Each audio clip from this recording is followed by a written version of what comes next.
இன்னைக்கு நம்ம 2019ஆம் ஆண்டு ரிலீஸ் ஆன மா அப்படின்ற ஒரு சைக்கோ கில்லர் படத்த தான் பார்க்க போறோம். இந்த படம் எந்த அளவுக்கு சைக்கோத்தனமா இருக்கும்னா, ஸ்கூல் படிக்கும்போது தன்னை புல்லி பண்ணவங்கள பல வருடம் கழிச்சு அவங்கள பழி வாங்கணும்னு சொல்லி அவங்களோட பசங்கள கடத்தி சைக்கோத்தனமா டார்ச்சர் பண்ணுவாங்க. ரொம்ப பேசாம வீடியோக்குள்ள போயிடலாம். நம்ம சேனலை இப்பதான் புதுசா பார்க்குறீங்கன்னா மறக்காம சப்ஸ்கிரைப் பண்ணிக்கோங்க. அது மட்டும் இல்லாம நம்ம இன்ஸ்டாகிராம் பேஜை இன்னும் ஃபாலோ பண்ணாம இருந்தா லிங்கை கீழே கொடுக்குறேன். மறக்காம அதையும் ஃபாலோ பண்ணிருங்க. இப்போ இந்த படத்துக்குள்ள போலாம். படத்தோட ஓப்பனிங் சீன்ல ஹீரோயினும் அவளோட அம்மாவும் கார்ல அவங்களோட சொந்த ஊருக்கு வந்துட்டு இருக்காங்க. ஏன்னா கொஞ்ச நாளைக்கு முன்னாடி தான் ஹீரோயினோட அப்பா அம்மாவுக்கு டிவோர்ஸ் ஆச்சு. கோர்ட்ல ஹீரோயின் அவங்க அம்மா கூட இருக்கணும்னு சொன்னதுனால 2 பேருமே சேர்ந்து அவங்களோட பழைய வீட்டை காலி பண்ணிட்டு அவங்களோட சொந்த ஊரான ஒஹாயோவுக்கு வந்திருக்காங்க. இங்க வந்ததுக்கு அப்புறம் ஹீரோயினை ஒரு புது ஸ்கூல்லையும் ஜாயின் பண்ணி விடுறாங்க. முதல் நாள் ஸ்கூலுக்கு போகும்போது ஹீரோயினுக்கு சில ஃப்ரெண்ட்ஸும் கிடைக்கிறாங்க. இந்த பையனோட பேர் தான் ஆண்டி. கிட்டத்தட்ட நம்ம படத்தோட ஹீரோ மாதிரி. பார்த்த உடனே 2 பேருக்குமே பிடிச்ச போகுது. ஹீரோயின் மேல ஆண்டிக்கு ஒரு கிரஷும் வருது. முதல் நாள் ஸ்கூல் முடிச்சதுக்கு அப்புறம் ஹீரோயின் அவங்களுக்கு கிடைச்ச புது ஃப்ரெண்ட்ஸோட சேர்ந்து கார்ல வெளியில போயிட்டு இருப்பா. அப்போ அந்த கேங்ல இருந்த ஒருத்தன், உன்னால முடிஞ்சா எங்களுக்கு பீர் வாங்கிட்டு வந்து கொடுன்னு சொல்லி கேட்பான். அமெரிக்கால 18 வயசு கீழே உள்ள மைனர்ஸ் ஐடி கார்டு இல்லாம ஆல்கஹால் வாங்க முடியாது. ஒருவேளை அதையும் மீறி ஸ்கூல் படிக்கிற பசங்களோ இல்ல சின்ன பசங்களோ ஆல்கஹால் வாங்குறதுக்கு முயற்சி பண்ணா ரொம்பவே கடுமையான தண்டனையும் இருக்கு. அதனால என்ன பண்றதுன்னு தெரியாம அந்த கடையோட வாசல்லயே ஹீரோயின் யாராவது வந்து அவங்க கிட்ட உதவி கேட்டு அவங்க மூலியமா ஆல்கஹால் வாங்கலாம்னு சொல்லி வெயிட் பண்ணிட்டு இருப்பா. அந்த இடத்துக்கு சூ ஆன்னு சொல்லி ஒரு லேடி வராங்க. அவங்க கிட்ட ஹீரோயின் போய் எனக்காக நீங்க பாட்டில் வாங்கி தர முடியுமா, என்னால இந்த கடைக்கு போக முடியாது, தயவு பண்ணி ஹெல்ப் பண்ணுங்கன்னு சொல்லி அந்த பொண்ணு கிட்ட கேட்பாங்க. ஆனா அந்த ஆன்ட்டியும் ஹீரோயின் சொல்றத கொஞ்சம் கூட காதுல வாங்காம, என்னால இதெல்லாம் உனக்கு வாங்கி தர முடியாது, ஒருவேளை மாட்டினா நீங்க மட்டும் இல்லாம நானும் ஜெயிலுக்கு போகணும், அதனால கண்டிப்பா முடியாதுன்னு சொல்லி அங்கிருந்து போக முயற்சி பண்ணும்போது காருக்குள்ள இருந்து எல்லா பசங்களும் கீழே வந்து அந்த ஆன்ட்டி கிட்ட ரொம்பவே கெஞ்சி இந்த ஒரு தடவை மட்டும் எங்களுக்கு வாங்கி கொடுங்கன்னு சொல்லி பயங்கரமா கெஞ்சுவாங்க. எல்லாருமே சேர்ந்து பயங்கரமா கெஞ்சினதுனால அந்த ஆன்ட்டியும் வேற வழி இல்லாம சரி நான் வாங்கிட்டு வந்து தரேன்னு சொல்லி காசு வாங்கிட்டு கடைக்குள்ள போய் அவங்க கேட்ட பாட்டில் வாங்கிட்டு வந்து அவங்கள்ட்ட தராங்க. அப்பதான் அந்த ஆன்ட்டியை பத்தி சொல்றாங்க.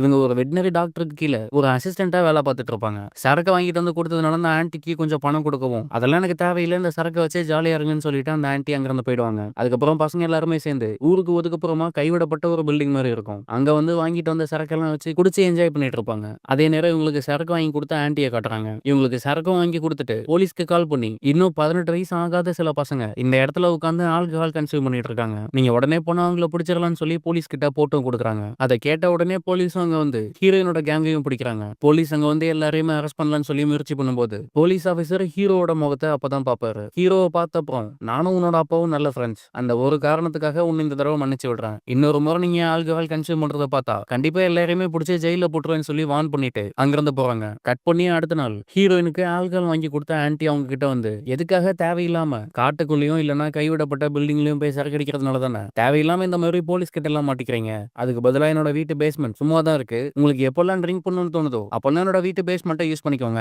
என்னோட வீட்ல நான் மட்டும் தான் இருக்கேன், அதனால உங்களை டிஸ்டர்ப் பண்றதுக்கு வேற யாருமே இருக்க மாட்டாங்க, நீங்க மட்டும் இல்லாம உங்களோட ஃப்ரெண்ட்ஸையும் கூட்டிட்டு வந்து அங்க என்ஜாய் பண்ணுங்கன்னு சொல்லுவாங்க. அது மட்டும் இல்லாம இவங்கலாம் அங்க வராங்கன்னு தெரிஞ்ச உடனே அந்த பேஸ்மெண்ட்டை நல்லா க்ளீன் பண்ணி கிட்டத்தட்ட ஒரு பார்ட்டி ஹால் மாதிரி ரெடி பண்றாங்க. ஹீரோ ஹீரோயின் அவங்களோட சேர்த்து அந்த கேங்ல இருக்க எல்லாருமே அன்னைக்கு நைட்டு ஆன்ட்டியோட வீட்டு பேஸ்மெண்ட்ல தான் குடிச்சு நல்லா என்ஜாய் பண்றாங்க. அது மட்டும் இல்லாம இவங்களோட ஃப்ரெண்ட்ஸ் ஸ்கூல்ல கூட பிடிக்கிற மத்த எல்லாருமே சொல்லி ஆன்ட்டியோட வீட்டு பேஸ்மெண்ட்டையே கிட்டத்தட்ட ஒரு பப் மாதிரி ஆக்குறாங்க. இவ்வளவு நாளா திருட்டுத்தனமா காட்டுக்குள்ளேயும் இல்லனா யாருமே இல்லாத இடத்துல பயந்து பயந்து குடிச்சிட்டு இருந்த பசங்க எல்லாருமே இந்த ஆன்ட்டியோட வீட்டுக்கு வந்து இங்க குடிக்க ஆரம்பிக்கிறாங்க. இது எல்லாத்துக்கும் காரணம் ஹீரோயின் தான். ஹீரோயினோட உதவினால தான் நமக்கு இந்த மாதிரி ஒரு இடம் கிடைச்சதுன்னு சொல்லி ஸ்கூல்ல எல்லா பசங்களுக்கும் மத்தியில ஹீரோயின் ரொம்ப ஃபேமஸ் ஆகுறாங்க. எல்லா பசங்களுக்கும் ஹீரோயினை ரொம்பவே பிடிக்குது. ஆனா என்னதான் இந்த ஆன்ட்டி அவங்களோட வீட்டு பேஸ்மெண்ட்டை பசங்க யூஸ் பண்ணிக்கிறதுக்காக ஒரு பப் மாதிரி கொடுத்திருந்தாலும் அந்த லேடி பண்ற சில விஷயங்கள் பசங்களுக்கு கொஞ்சம் எரிச்சல் விட்டது. என்னன்னா ஒரு நாள் ஹீரோவும் ஹீரோயினும் கிஸ் பண்ணிட்டு இருக்கும்போது அந்த ஆன்ட்டியை தூரத்துல இருந்து பார்ப்பாங்க. ஆனா அந்த பாக்குற பார்வையிலேயே ரொம்பவே பொறாமையா ஒரு மாதிரி கடுப்பா தான் பார்த்துட்டு இருப்பாங்க. உடனே கையில இருந்த ஒரு மயக்க மருந்த ஹீரோயின் குடிக்கிறதுக்காக வச்சிருந்த ட்ரிங்குக்குள்ள கலந்துறாங்க. அதை குடிச்ச உடனே ஹீரோயினுக்கு மயக்கமும் வருது. அடுத்த நாள் ஹீரோயின் கண் முழிச்சு பார்க்கும்போது அந்த லேடியோட ஒரு பெட்ரூம்ல இருப்பா. ஆனா உடம்பு முழுக்க பயங்கரமா வலிக்குது. மயக்கத்துல இருக்கும்போது ஹீரோயினை யாரோ பலமா தாக்குன மாதிரி உடம்புல அங்கங்க காயங்களும் இருக்கும். கண்ணாடியில பார்க்கும்போது உடம்பு முழுக்க ஏகப்பட்ட ரத்த கட்டுகளும் ஹீரோயின் போட்டிருந்த ஈரிங்கும் காணும்னு தெரிஞ்சுட்டு ரொம்பவே பயம் வருது. அடுத்த நாளே ஹீரோவை கூப்பிட்டு அந்த லேடியோட வீட்டுக்கு நம்ம இனிமே போக வேண்டாம், நானும் போக மாட்டேன், நீயும் போக கூடாதுன்னு சொல்லி ஹீரோ கிட்ட ரொம்ப கட்டன் ரைட்டா சொல்றாங்க. ஹீரோ ஹீரோயின் 2 பேருமே லேடியோட வீட்டுக்கு போகாம அவாய்ட் பண்றாங்க. இவங்க 2 பேரும் போகாதனால ஸ்கூல்ல இருந்த மத்த பசங்களும் கொஞ்சம் கொஞ்சமா அந்த லேடியோட வீட்டுக்கு போறதையும் குறைக்கிறாங்க.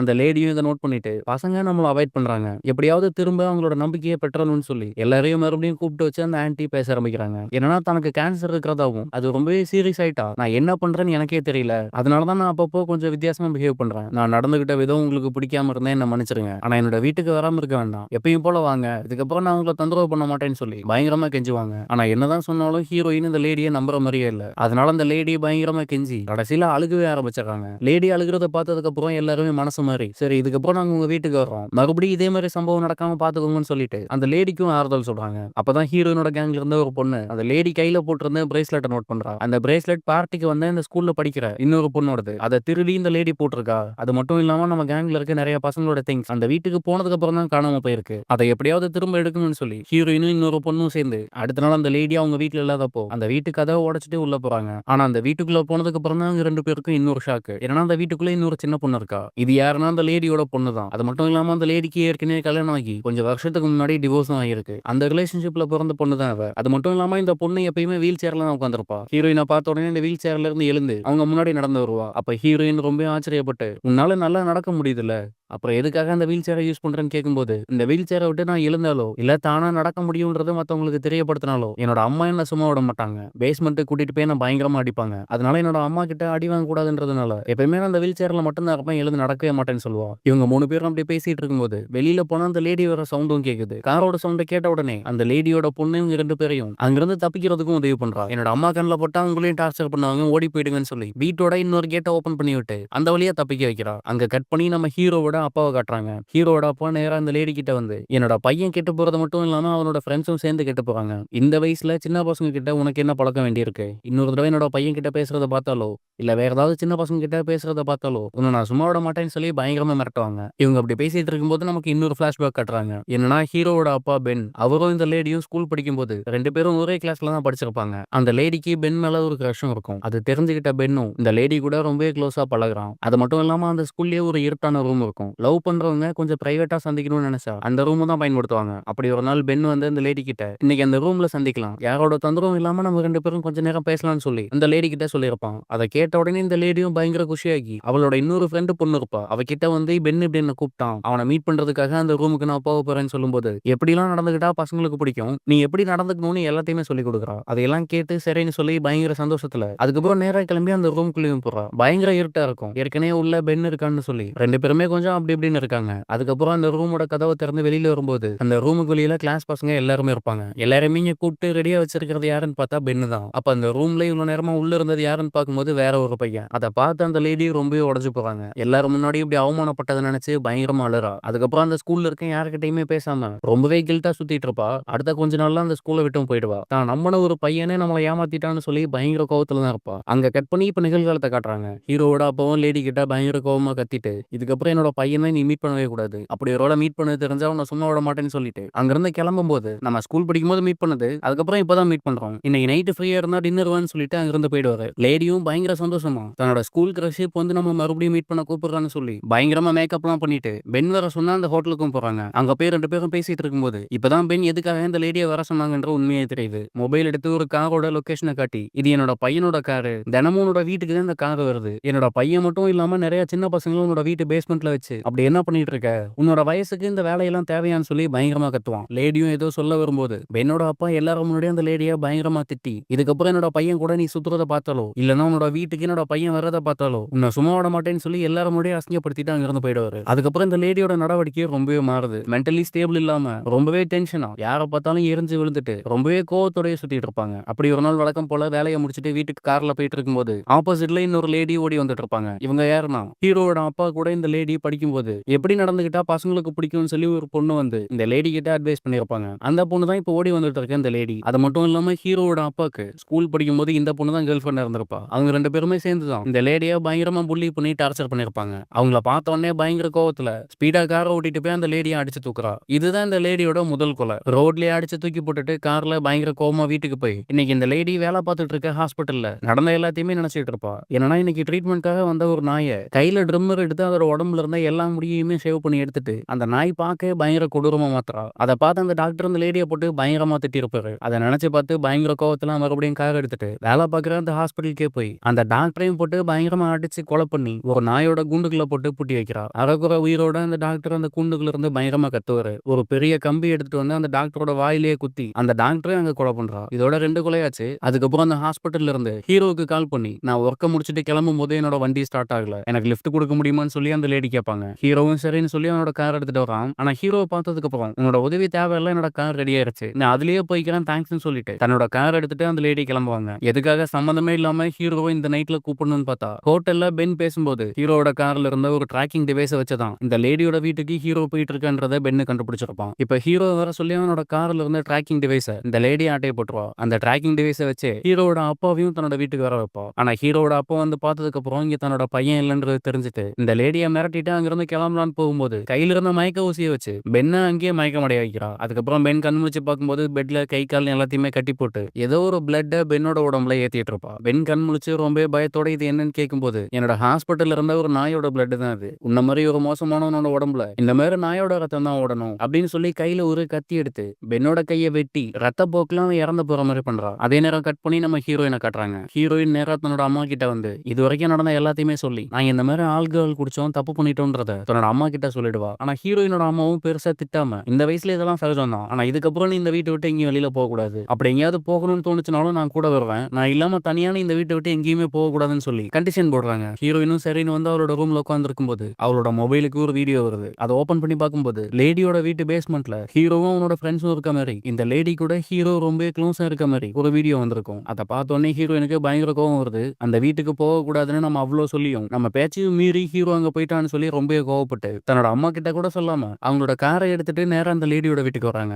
நேரா உள்ள போய் ஹீரோ கூட பயங்கரமா சண்டை போட்டு இந்த இடத்துக்கு வரக்கூடாதுன்னு சொல்லி நான் உங்ககிட்ட சொல்லியிருக்கேன்ல, எதுக்காக என்னோட பேச்சை கேட்காம இங்க வந்தேன்னு சொல்லி பயங்கரமா கத்துவாங்க. அப்ப கூட இருந்த ஃப்ரெண்ட்ஸ் எல்லாருமே ஹீரோக்கு சப்போர்ட் பண்ணவும் எல்லாரு கூடயும் பயங்கரமா சண்டை போட்டுட்டு இந்த இடத்த விட்டு உடனே கிளம்பணும் எல்லாரும் வாங்கன்னு சொல்லி ஹீரோயின் கூப்பிடுவாங்க. ஆனா அங்க இருந்த யாராலையும் ஒழுங்கா நடக்க கூட முடியல. ஏன்னா இவங்க குடிச்ச ட்ரிங்க்ல ஏதோ ஒரு மயக்க மருந்து கலந்துருக்கும் போல. எல்லாருமே மயங்கி கீழே விழுந்துருவாங்க. ஆனா ஹீரோயின் எதையும் குடிக்காதனால அவங்க மட்டும் கொஞ்சம் தெளிவா இருப்பாங்க. அதே நேரம் இந்த பேஸ்மெண்ட்டை விட்டு நம்மளாவது வெளியில போய் போலீஸ் கிட்ட சொல்லி ஏதாவது ஹெல்ப் கூப்பிடலாம் நினைக்கும் போது பேஸ்மெண்டோட கதவையும் வெளியில இருந்து இந்த லேடி லாக் பண்ணிருப்பாங்க. இங்க இருந்து வெளியில போறதுக்கு வேற ஏதாவது வழி கிடைக்குமான்னு சொல்லி அங்கேயும் இங்கேயும் தேடும் போது ஒரு இடத்துல ஹீரோட அப்பா உடம்பு முழுக்க ரத்தத்தோட பெட்ல இறந்து கிடக்கிறத பார்த்து இன்னுமே ஷாக் ஆகுறா. அங்கிருந்து ஓடலான்னு சொல்லி திரும்பும் போது பின்னாடி இந்த லேடி கையில ஒரு கம்பி எடுத்துட்டு வந்து ஹீரோயினோட தலையிலையும் அடிச்சு அவளையும் மட்டையாக்குறாங்க. திரும்ப ஹீரோயின் கண் முழிச்சு பார்க்கும்போது ஹீரோயினோட கை கால்னு எல்லாமே கட்டப்பட்டிருக்கும். அது மட்டும் இல்லாம தூக்கு போடுற மாதிரி அவ கழுத்துலயும் ஒரு கயிறு போட்டு கட்டப்பட்டிருக்கும். அது மட்டும் இல்லாம ஹீரோயினோட ஃப்ரெண்ட்ஸ் எல்லாரையுமே அந்த பேஸ்மெண்ட்டுக்குள்ள கட்டி போட்டிருப்பாங்க. ஹீரோயின் அதிர்ச்சியில என்ன நடக்குதுன்னு தெரியாம பார்த்துட்டு இருக்கும்போது அந்த லேடி கையில ஒரு அயன் பாக்ஸ் எடுத்துட்டு வந்து இவங்க ஃப்ரெண்ட்ஸ் கேங்ல சான்ஸ்னு ஒரு பையன் இருப்பான், அவனோட உடம்புல சூடான அயன் பாக்ஸை வச்சு காயப்படுத்துறா. அது மட்டும் இல்லாம ஹீரோயின் கூட இன்னொரு பொண்ணு இருப்பாங்க.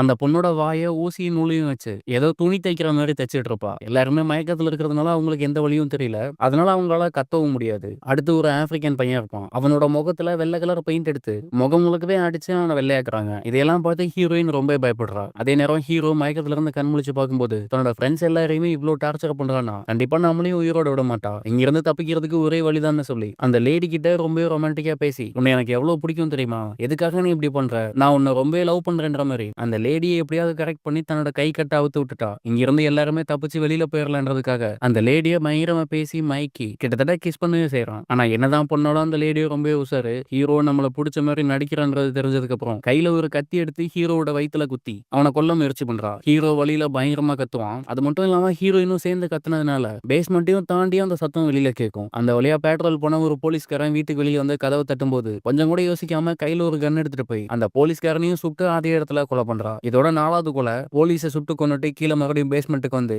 இங்க இருக்க ஹீரோயினோட ஃப்ரெண்ட்ஸ் எல்லாருமே இழுத்துட்டு வந்து அவங்க உடம்பு முழுக்க பயங்கரமா ரத்தம் போயிட்டு இருக்கும். அந்த ரத்த காயங்களோட ஒரு சோஃபா பக்கத்துல சாய வச்சு எல்லாருக்கும் நடுவுல போய் இந்த லேடி உட்காந்து எங்க எல்லாரையுமே சேர்த்து ஒரு மெமரிக்காக குரூப் போட்டோ எடுன்னு சொல்லி ஹீரோயின் கையில ஒரு கேமராவை கொடுக்குறா. இந்த அளவுக்கு சைக்கோத்தனமா ஒருத்தங்களோட யோசிக்க முடியுமான்னு பாக்குற நமக்கே ஆச்சரியமா தான் இருக்கும். போட்டோ எல்லாம் எடுத்து முடிச்சதுக்கு அப்புறம் ஹீரோயினோட கழுத்துல கட்டப்பட்டிருக்க கயிறை வச்சு தூக்கு போட்டுக்கிற மாதிரி அவளை கொல்ல முயற்சி பண்ணுவாங்க. அதே நேரம் அந்த ரூமுக்குள்ள லேடியோட பொண்ணு அந்த கதவை உடைச்சிட்டு உள்ள ஓடி வந்து தன்னோட அம்மானு கூட பார்க்காம அவங்க கூட பயங்கரமா சண்டை போட்டு இந்த பசங்களை இங்க இருந்து எப்படியா தப்பிக்க வைக்கணும்னு சொல்லி முயற்சி பண்ணுவாங்க. ஆனா என்னதான் பெத்த பொண்ணாவே இருந்தாலும் அந்த பாசம்லாம் கொஞ்சம் கூட இல்லாம கையில ஒரு கட்டை எடுத்து அந்த பொண்ணை போட்டு பயங்கரமா அடிப்பாங்க. ஆனா என்னதான் இருந்தாலும் அந்த லேடிக்கு வயசாயிடுச்சு. அந்த பொண்ணு ரொம்பவே சூப்பரா அந்த லேடியை அடிச்சு போட்டு பசங்க எல்லாருமே மயக்கத்துல இருந்து எழுப்பி இங்க இருந்து தப்பிக்க வைக்கிறதுக்கு ஏதாவது வழி கிடைக்குமான்னு சொல்லி முயற்சி பண்ணுவாங்க. ஆனா நடந்த கலவரத்துல இந்த வீடு முழுக்க நெருப்பு பிடிச்சி எரியுது. மயக்கத்துல இருந்து எழுந்த பசங்க எல்லாருக்குமே இப்பதான் அவங்க உடம்புல ஏற்பட்ட காயங்களோட வலியும் தெரியுது. வழியில எல்லாருமே பயங்கரமா கத்துவாங்க. அதே நேரம் நெருப்பு பிடிச்சி எரிஞ்சதுனால இங்க இருந்து தப்பிக்கிறதுக்கு தான் வழி கிடைக்குமான்னு சொல்லி தேடிட்டு இருப்பாங்க. அதே நேரம் கட் பண்ணி நம்ம ஹீரோயினோட அம்மாவை காட்டுறாங்க. ஹீரோயின் வீட்டுல இல்லைன்றது தெரிஞ்சுட்டு கண்டிப்பா அந்த லேடியோட வீட்டுக்கு தான் போயிருப்பான்னு சொல்லி அவங்க கூட வேலை பார்க்குற இன்னொருத்தருக்கு கால் பண்ணி ஹெல்ப்புக்கு வர சொல்லி 2 பேருமே கிளம்பி இந்த வீட்டுக்கு வராங்க. ஆனா அதுக்குள்ள இந்த வீடு கிட்டத்தட்ட நெருப்பு பிடிச்சு பாதி எரிஞ்சிருச்சு. ஆனா இன்னும் வெளியில போறதுக்கு வழி தெரியாம எல்லாருமே அங்கேயும் இங்கேயும் ஓடிட்டு இருக்கும்போது மயக்கத்துல இருந்து எழுந்து வந்த அந்த லேடி தன்னோட பொண்ணுன்னு கூட பார்க்காம அங்க எரிஞ்சிட்டு இருந்த நெருப்புக்குள்ள தள்ளி கொலை பண்ண பண்ண பாப்பா. ஆனா ஹீரோயின் ரொம்பவே சூப்பரா அந்த லேடி கூட சண்டை போட்டு அந்த பொண்ண காப்பாத்தி எல்லாருமே அந்த வீட்ட விட்டு வெளியில வர்றாங்க. வெளியில எல்லாருமே தப்பிச்சு போனத அந்த வீட்டு கண்ணாடி வழியா பார்த்துட்டு ரொம்பவே சைக்கோத்தனமா எல்லாருமே முறைச்சு பார்த்துட்டு இருப்பா. அது மட்டும் இல்லாம கத்திய வச்சு ஹீரோவோட உடம்புல ஏகப்பட்ட இடத்துல குத்தியும் இன்னும் அவன் உயிரோட ஹீரோயினோட கைய பிடிச்சிட்டு நிக்கிறத பார்த்துட்டு இன்னும் ரொம்பவே கோவப்படுறா. அதே நேரம் வெளியில போலீஸும் வருது. கண்டிப்பா போலீஸ் கிட்ட மாட்டினா சாகுற வரைக்கும் ஜெயில் தான். அதனால நேரா எரிஞ்சிட்டு இருக்க வீட்டுக்குள்ள போய் அங்க பெட்ல இறந்து போய் கிடக்குற ஹீரோவோட அப்பாவோட பாடி பக்கத்திலேயே போய் படுத்துப்பா. அடுத்த கொஞ்ச நேரத்துல அந்த வீடு முழுக்க நெருப்பு பிடிச்சு எரிஞ்சு போற மாதிரி காட்டி இந்த படத்தை இங்கேயே முடிக்கிறாங்க. இந்த படம் எப்படி இருந்துச்சுன்றத கமெண்ட்ல சொல்லுங்க. வீடியோ பிடிச்சிருந்தா லைக் பண்ணிட்டு நம்ம சேனலையும் சப்ஸ்கிரைப் பண்ணிக்கோங்க. நாளைக்கு இன்னொரு நல்ல வீடியோல உங்களை பார்க்குறேன். நன்றி.